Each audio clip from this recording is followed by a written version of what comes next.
ओम साई राम सभी भक्तों को। आज मैं आपको एक ऐसे भक्त से मिलवाने जा रही हूँ जिनके घर बाबा खुद भेष बदल कर आए थे, और कैसे आए थे ये चीज़ वही बताएंगे। तो आइए आप हम सब मिलते हैं ऐसे साईं भक्त से। यदि आप मेरा चैनल पहली बार देख रहे हैं तो मेरे चैनल को सब्सक्राइब करें, लाइक करें, कमेंट करें और शेयर करें। ओम साई राम। आइए विजेता जी, ओम साई राम। कैसे हैं आप? बताइए आप। आप कैसे? बढ़िया है, आप बताइए। मैं बढ़िया भी। ये बाबा का, ये मेरा सौभाग्य है कि बाबा ने आपसे मिलवाया है। कितने साल और मेरी कुछ अनुभूति, कितने साल हो मेरी कुछ बाबा से जुड़े हुए?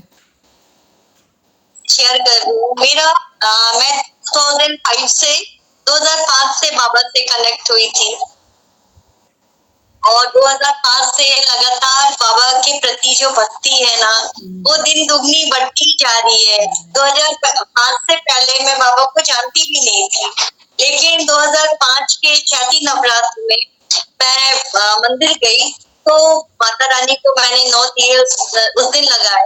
उसी दिन फर्स्ट मतलब पहला मेरा जो है बाबा के मंदिर में मैं एंटर की, और उस दिन गुरुवार था।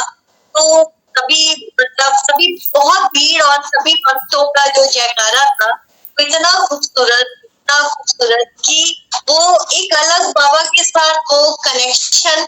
और मंदिर में पंडित जी ने मतलब एक पूरा जो गुच्छा होता है ना गुलाब का, उनके हाथ में था, और उन्होंने शाम की आरती के बाद उसको उछाला, तो उसके से एक गुलाब जो है वो मेरे दुपट्टे में आके टक हो गया।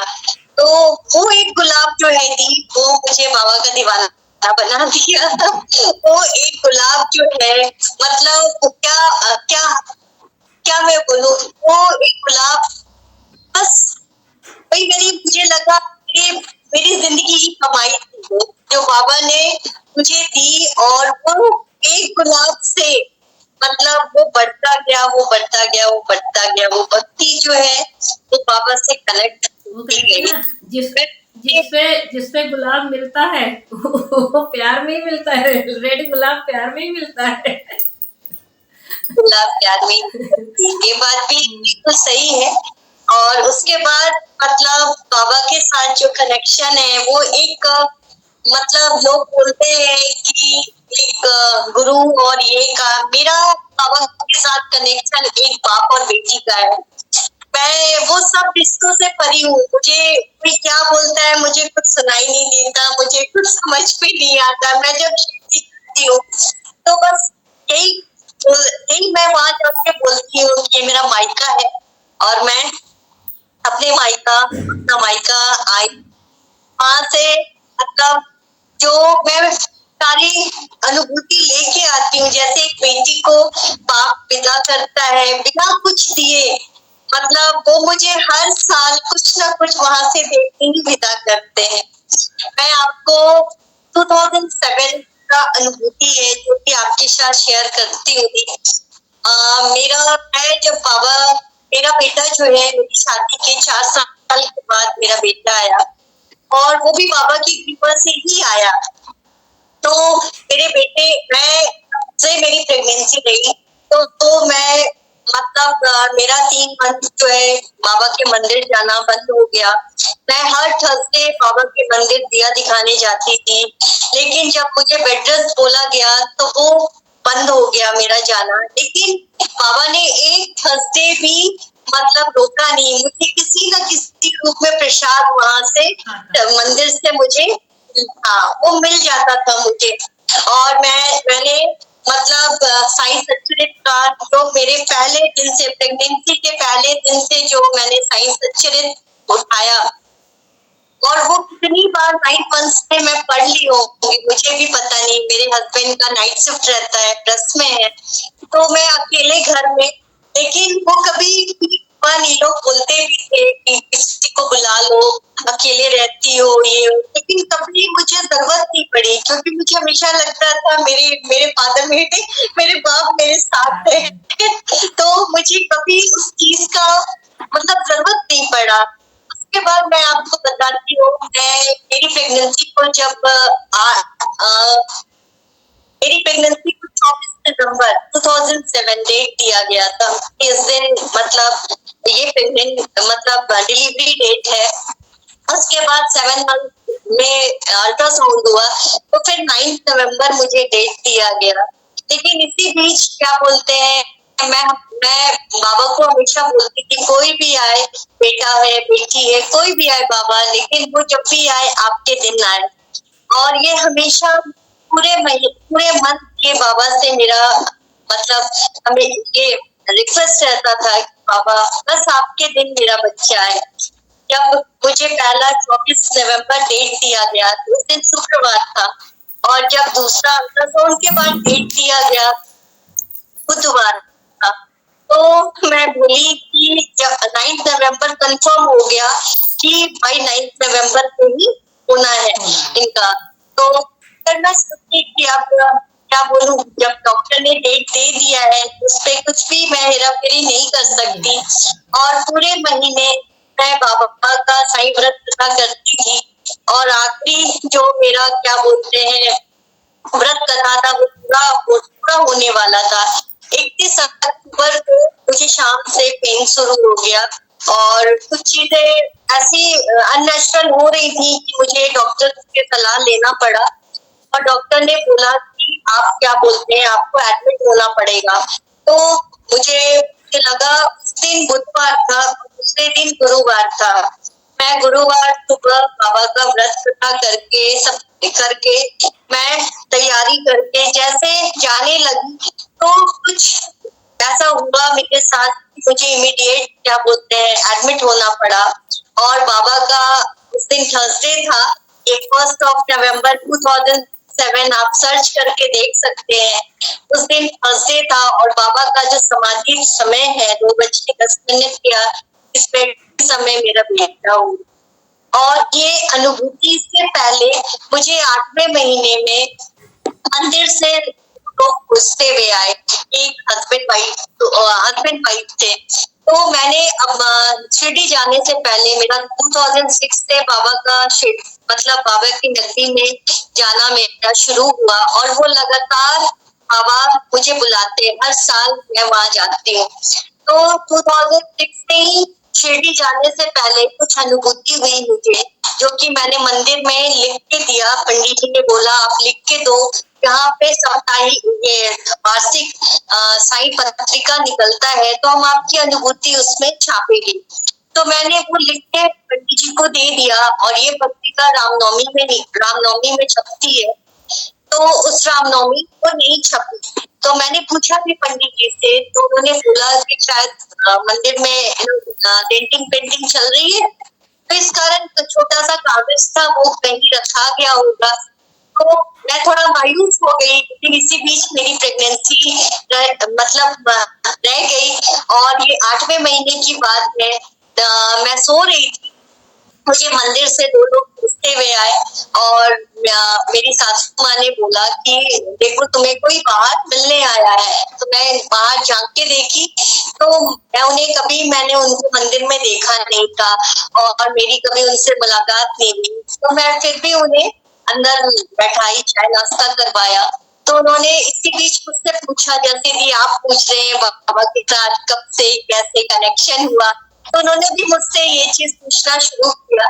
उसके बाद मुझे बोला आपने कुछ अपनी अनुभूति दी क्या लिखने के लिए, तो छपने के लिए। तो मैंने बोला हाँ, लेकिन उसको तो 1.5 साल हो गए। वो छोटा सा कागज पंडित जी ने भी बोला कि कहाँ इधर से उधर हो गया होगा, तो उन्होंने फिर से वो छोटा सा कागज निकाल के दिखाया कि यही आपने छपने के लिए दिया था। मैं बोला हाँ, ये आपके पास? बोला मंदिर में मुझे मिला है कि ये आपका पत्रिका में छपना है। मैं वो देख के कभी रोने लगी। मुझे समझ में नहीं आ रहा था कि बाबा मतलब 1.5 साल में लोग भूल जाते हैं, कि हाँ कुछ है, कुछ दिया था, लेकिन आप करोड़ों की भीड़ में भी आपने मुझे याद रखा। ये बहुत बड़ी कृपा है। और दोनों हस्बैंड वाइफ थे कि मैंने आज जो आपको दिखाया वो पीले रंग का क्या बोलते हैं बाबा का जो कपड़ा था, वो कपड़ा और एक गुलाब का माला, वो जो उनकी वाइफ थी वो हाथ में ली हुई थी। उसके बाद जब उठ के वो जाने लगी तो उन्होंने मुझे बोला तुम मत घबराओ, तुम्हारे घर में साईं आ रहे हैं, साईं। और मैं लगातार रो रही थी और उन्होंने मुझे अपना वो चुनरी डाल मतलब अपने पास से मुझे पूरा उड़ा दिया। वो गुलाब का माला पूरा ऊपर से नीचे गुलाब का माला था, वो गुलाब का माला मुझे दिया और बोला तुम घबराना नहीं, सब अच्छा होगा। और ये बोल के चली गई। उसके बाद ही सही में फिर 1 नवंबर को मतलब बाबा की कृपा से बाबा के दिन ही, बाबा के समाधि समय ही मेरा बेटा आया। तो ये बस बाबा ही लीला करते हैं। और आपकी बेटे के कान में तिल का निशान भी है जो साईं के कान पे है, देखा था मैंने आपने जो भेजा था। एग्जैक्ट उसी जगह कान में तिल है जिस जगह बाबा के कान में तिल है, वो साईं यहाँ पे बाबा, हाँ बाबा के समाधि मंदिर में जो वो तस्वीर है और वो जो तिल है बाबा का मेरे पे, और कान भी बाबा का जैसे बोला जाता था, कान भी क्या बोलते हैं ये जो है, हाँ वैसे ही क्या बोलते हैं, हाँ मेरे बेटे का भी, हाँ मेरे बेटे का भी डला हुआ है, उसी जगह निशान है सीधे हुए के। और दी उसके राइट हैंड में जब वो जन्म लिया तो कमल का फूल भी बना था, वो भी मैंने आपको भेजा है। वो जैसे जैसे बड़ा होता गया तो वो कमल का फूल डिजॉल्व हो गया, लेकिन उसके हाथ में कमल का फूल भी बना हुआ था। तो ये सारी लीला बाबा ने कराई मेरे प्रेगनेंसी के दौरान। और एक क्या बोलूं, जैसे परेशानी होती है और औरतों को एक उल्टी तक भी, एक वॉमिटिंग भी मतलब बाबा ने मुझे कभी होने नहीं दिया। यहूदी उनका जो फूल था जो मुझे मिला था फर्स्ट टाइम, गुलाब का फूल, मैं हमेशा अपने सिरहाने उसको रखती थी। मेरा उनका साईं सच्चिदानंद मेरे साथ हमेशा रहता था और बाबा की बूटी, बस यही जो है पूरे मन मेरे साथ रही। तो ये छोटी सी अनुभूति थी जो मैं शेयर करना चाहती थी। और इस बार की एक अनुभूति है जो मैं आपको बताती हूँ। हाँ, एक मिनट हाँ। और सेकेंड टाइम इस बार की भी अनुभूति मैं शेयर करती हूँ। और जो पिछले साल 2024 में मैं गई थी, मई में गई थी, वो साल भी मतलब मैं जब गई बाबा से मिलने और जिस दिन मैं वापस हो रही थी उस दिन सुबह 11 बजे हम लोग लाइन में लगे। 2 घंटे के लिए मतलब का दरवाजा बंद हो गया कि अभी 2 घंटे तक दर्शन जो है नहीं हो पाएगा, बहुत भीड़ है, आपको वेट करना पड़ेगा। फिर 2 घंटे के बाद जब आपका गेट नंबर 7 खुला तो हम लोग, मैं, मेरा बेटा, मेरी दोस्त है, वो लोग तीनों जो है, हम लोग तीनों बाबा के मतलब समाधि मंदिर के लिए रवाना हुए। उसके बाद जब मैं समाधि मंदिर बाबा के पास पहुंची थी तो जो लेफ्ट वाला रो है उसमें मेरी एंट्री हुई। तो जब मैं खम्भे के पास पहुंची समाधि के पास, वहां पे 4 पंडित जी बैठे हुए, आचार्य जो उन्हें बोला जाता है। तो उनमें से एक ने मुझे इशारा किया, मुझे पता भी नहीं कि उन्होंने मुझे इशारा किया कि क्या, बस हाथ ऐसे उठाया, बोला रुकना। तो मैं अगल बगल देख रही थी, मैंने सामने अपने बेटे से भी पूछा पंडित जी ने किसे इशारा किया, तो वो भी समझ नहीं पाया किसे इशारा हुआ। और मैं पीछे अपनी फ्रेंड से भी पूछी कि आपको पता चल रहा है क्यों इशारा कर रहे हैं, किसको कर रहे हैं, तो उसने भी बोला कि मुझे भी नहीं पता चल रहा है भाई किसको वो बोल रहे हैं वहां पे बैठ करके। उसके बाद भी मतलब मैं वहां पे घूमते घूमते बाबा के मूर्ति के पास सामने खड़ी थी और मेरे आंचल फैले हुए थे, मेरी आंखें बंद थी और बस मैं घुटना पे प्रणाम करती कि मेरा आंचल फैला हुआ था। तो जिस पंडित जी ने मुझे रोका, मतलब रुकने के लिए बोला था, जबकि पिछले पिछले साल तक समाधि मंदिर में कोई भी नहीं चढ़ रहा था। वो मतलब आप एंट्री करने के समय आप जब जाए तो आप देखेंगे कि वो फूल मतलब है, नारियल है, सब पुलिस वाले जो है वो किनारे कर दे रहे थे, आपको ऐसे ही जाना है, आपकी एंट्री नहीं होगी फूल के साथ। के बाद समाधि भी पूरा खाली, कुछ भी नहीं, एक फूल भी वहां पे नहीं था। लेकिन मैंने आंचल ऐसे फैलाया और उस दिन मेरी वापसी थी। और तभी मैं बोलती हूँ कि जब मैं आती हूँ तो बाबा कुछ ना कुछ मुझे दे के भेजते, जैसे अपनी बेटी को परिचय दिया जाता है वैसे ही मुझे वहां से मिलता है। पंडित जी ने इतना बड़ा सा अमरूद, मतलब वो अमरूद का साइज भी इतना बड़ा था कि उन्होंने मेरे आंचल में वो अमरूद डाला।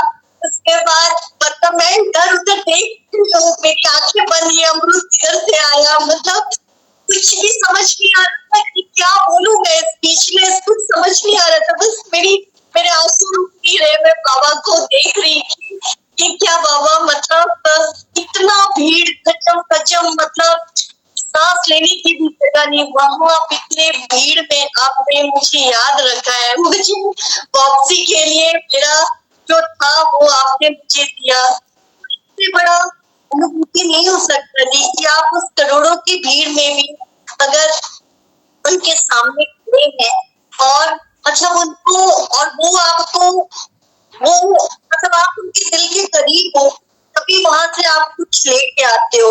उसकी कृपा नहीं, वो वहां से नॉर्मल दर्शन करने के लिए आप पूछेंगे भी ना आपको क्या फील हुआ, तो वो बोलेंगे कि पैसा तो कुछ हमें लगा नहीं। लेकिन जिन्हें सच में बाबा का दीदार होता है, ये साई और भक्ति समझ सच, सकता है, ये साई भक्ति समझ सकता है, सब नहीं तो समझ वो सकता। वही, हाँ वही समझ सकता। उसके बाद ही मतलब मैं वो लेके आई, 15 मिनट में वही बैठी रही, पुलिस वाले ने भी नहीं बोला कि आप जाओ वापस, भीड़ बहुत है। आराम से मेरी बातचीत हुई बाबा से, और वो थी जब अमरूद हम लोग सारे जो भी गए थे मैंने सबको दिया। वो अमरूद का स्वाद जो है ना अभी तक सभी बोलते हैं कि हम लोग इतना खरीद के खाते हैं, लेकिन वो अमरूद का स्वाद वो नहीं मिलेगा, नहीं वो नहीं है। मिलेगा, वो बाबा का कृपा थी, पूरा आशीर्वाद है आपके पास बाबा का। वो टेस्ट कहीं नहीं मिलेगा, और और वो टेस्ट आपके मुंह से जाएगा भी नहीं कभी, कभी नहीं, कभी नहीं। और बस ही मेरे कुछ, मैं बस इतना बोलती हूँ, कुछ इकट्ठा करो ना करो, लेकिन और कुछ लेके भी नहीं जाना है, सब कुछ आप यहीं छोड़ के जाओगे। लेकिन अगर कुछ भी जाएगा तो आपके कर्मा है, वो आपके कर्मा है। और बाबा की भक्ति, वो क्या बोलते हैं, वो आपके साथ साथ जाएगी। जाएगा। इस बार की अनुभूति बताऊं, इस बार मैं जुलाई में गई, 2025 में जुलाई में गई, तो हम मेरे जितने ग्रुप में थे वो हम लोग साईं प्रसाद डाले थे, बाबा का लंगर खा करके निकले। 4 बज रहा था, मैंने अपनी फ्रेंड को बोला चलो बाबा बुला रहे हैं, तो बोली अभी, मतलब बिना 4-5 घंटे के, उसके छोटे छोटे बच्चे हैं, तो बोली कि अभी, तो बोली हाँ बस चलो बाबा बुला रहे हैं। उसके बाद उन्होंने, वो अपनी फैमिली को, मैंने अपने फैमिली को बोला आप निकलो, हम लोग दोनों दर्शन करके आते हैं। कि आप विश्वास नहीं करेंगे, जहाँ पे हॉल में, हॉल नंबर 5 में हमारी एंट्री हुई, पूरा हॉल खाली, मतलब पूरा हॉल, दरवाजा सब कुछ खुला हुआ था। विदिन 5-7 मिनट में हम लोग समाधि के सामने खड़े हैं, पूरा रास्ता खाली, शीशा शीशा खुला हुआ था। 2 बार जा रहे थे तो पूरा शीशा लगा हुआ था, समाधि छूटे, हम लोग क्या बोलते थे ना, नहीं कर पा रहे थे, पूरे चारों तरफ का शीशा खुला हुआ, और सामने, और रास्ते में ही जा रहे हैं। तो मैंने उसको बोला आज मुझे गजरा चाहिए, मेरे बाप से मुझे गजरा चाहिए, मैं खरीदूंगी नहीं, मुझे चाहिए उनसे। तो वो भी हंसने लगी, और हम लोग जैसे समाधि मंदिर एंटर किए, टीवी स्क्रीन पे देख रहे बाबा के पैर के पास पूरा गजरा ऐसे करके रखा हुआ है। तो मैंने बोला बस भाई मुझे चाहिए, मेरे बहुत से क्वेश्चन है, उसका आंसर ये गजरा है, बस मुझे चाहिए। फिर गए थी, समाधि छुआ, प्रणाम किया, पंडित जी को मैंने बोला आप, मतलब मुझे फूल चाहिए, तो मुझे बाबा के पैर के पास बड़ा सा गुलाब का फूल था, वो दिया। मैंने बोला मुझे वो गजरा चाहिए, तो वो हंसने लगे, बोले इतने आसानी से मिल जाएगा। मैंने बोला बिल्कुल मिलेगा, आप कोशिश कीजिए, देखिए मिल जाएगा।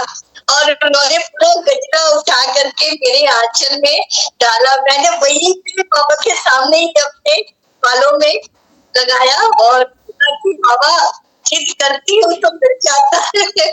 और ऐसे भी उस दिन भी मेरी वापसी थी और बाबा ने ये चीजें देख के मुझे विदा किया शिरडी से। अभी इस बार जाएंगे तो क्या मांगेंगे अपने बाप से? बाप बेटी का रिश्ता है ना, तो इस बार क्या मांगेंगी? तो तब वहां पे पहुंचती हूँ तब वो इच्छा जागती है। इच्छा जागती है।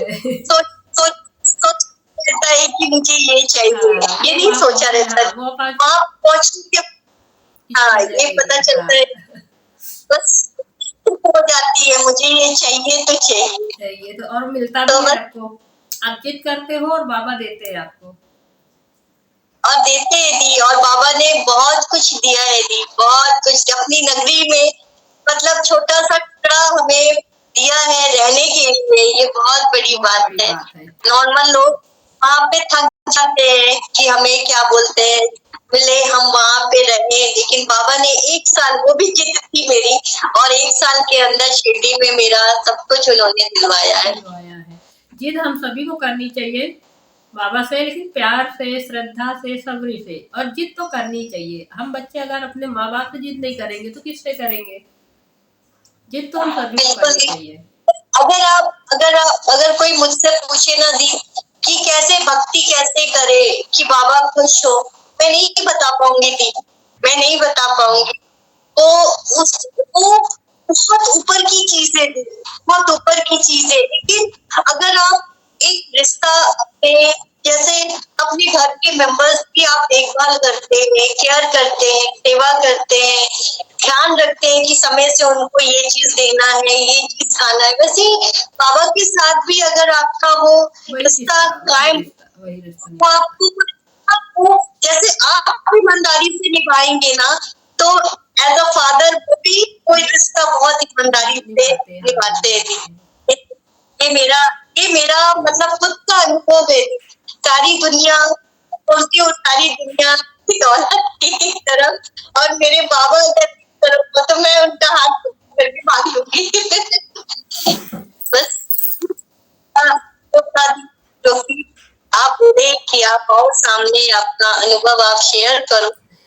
बस नहीं, हमें लगा सभी को सुनना चाहिए। आपको सुन के अब सब लोग प्यार से बाबा से जिद करेंगे, सब लोग वहां जाएंगे और मांगेंगे बाबा हमें भी विदाई चाहिए। सबको मिलेगा, यकीन मानिए सबको मिलेगा। और मुझे एक चीज बोलना है, आपके साथ ही बोलना, आपके सामने ही बोलना है। बाबा ने कोई मिशन दिया है हमें, वो सीक्रेट है, अभी बताएंगे नहीं, लेकिन हमें ना सबका सपोर्ट चाहिए। जो लोग भी वीडियो देख रहे हैं सब लोग पूरा वीडियो देखें, सब्सक्राइब करें, लाइक करें और ज़्यादा से ज़्यादा शेयर करें। जिस दिन मेरा मिशन पूरा होगा, बाबा को लेके मिशन है, एक एक चीज सबको शेयर करूंगी। ये मैं आपके साथ सामने बोल रही हूँ। तो मुझे सबका सपोर्ट चाहिए। साईं का कार्य है तो हम अकेले नहीं कर सकते हैं। मुझे सबका सपोर्ट चाहिए। ज़्यादा से ज़्यादा इस वीडियो को शेयर करें, सब्सक्राइब करें, लाइक करें और पूरा वीडियो देखें। चलिए, आपकी बहुत सुंदर अनुभूति थी। और जब जब हो आप शेयर करते रहिए। आप शेयर करते हो, बहुत सारे लोगों को मोटिवेशन मिलता है। परीक्षा तो लेते, ये भी मैं बता देती हूँ, परीक्षा उस सीमा पे होती है ना जहाँ बोलो कि अरे यार इनको कुछ नहीं, इनकी भक्ति